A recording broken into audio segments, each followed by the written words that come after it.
Hey guys, welcome back to Southside Boy Style. Quick tip for anybody who owns a Dodge Caravan to get your van in neutral if your battery goes dead. Because as you all know, if you have a Dodge Caravan and the battery decides to quit, then you're kind of stuck to get it in any gear because the battery is dead and it needs power to engage the system. We'll put the key in. As you can see, my battery is completely dead. And I can't get my stick to move. It won't move. I can't get it to go in gear. I'll show you on this angle. The trick is, first just pull this little plug out of this hole up on top by the gear selector. And you take a screwdriver, put it straight down, and you'll feel it'll press on something. Take it, press down on it, and then, kind of hard to do this with a phone in my hand, but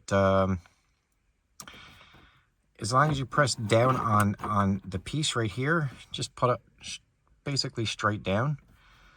And let me see if I can't set the phone up and show you guys.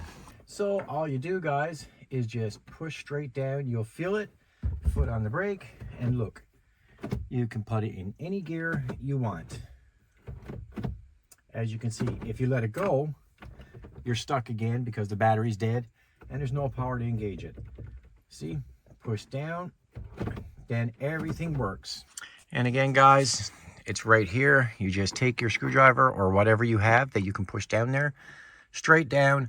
When you push down, you can move your gear shifter freely.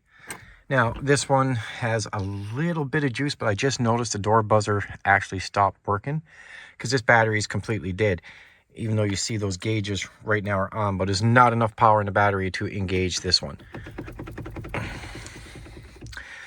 And that's it, guys. And you know, this is great info because your battery could die and your vehicle's in park and it's in a situation where you have no choice but to move it. This is a sure way you can get your vehicle in neutral and, you know, push it if you have to push it somewhere or whatever your situation is. So thanks for watching, guys. See you on the next one.